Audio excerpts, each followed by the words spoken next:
This is the motherboard. Place there.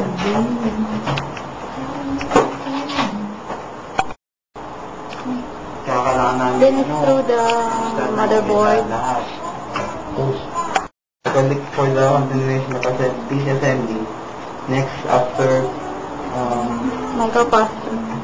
Connecting the motherboard, motherboard. we have to connect the next is the CPU. So, because in connecting the CPU to the slot, you have to consider which part corresponds to the pin 1. Because if it is correctly, or if it is misplaced, then it will really damage the CPU. So, connecting. So, gently press it. Then back. So afterwards, you have to connect the CPU fan.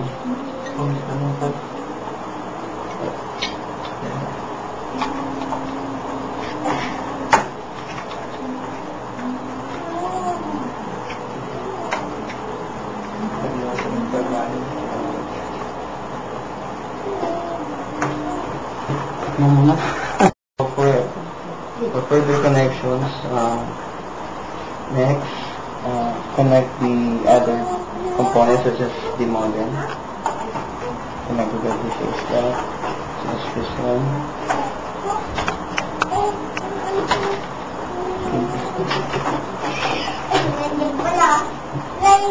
The next, you have to connect the connectors in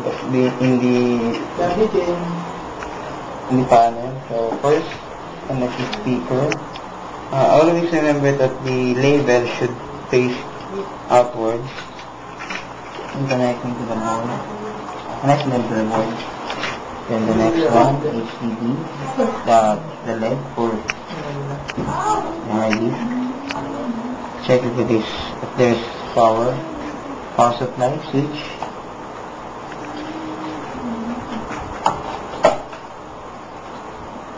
Next, the reset button.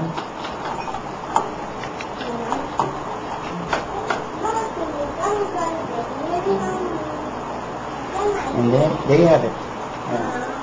Then, after connecting the connectors, we will now put the memory to the memory slot. Okay. So, this is how it will be done.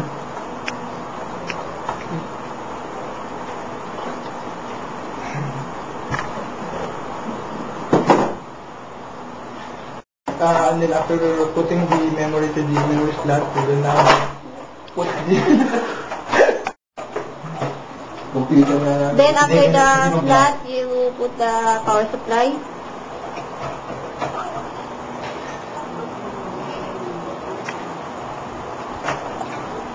Putting the power supply, next will be the signal.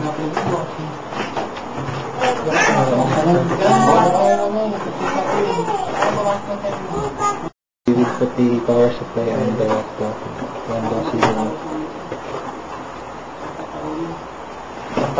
Then that's it. The assembly will be complete. Finish. Is it finished now? And we're putting the cover.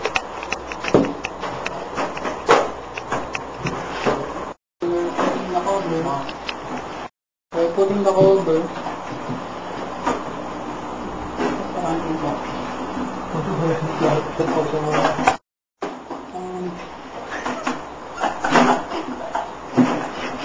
Ito, This is the finished product. Okay.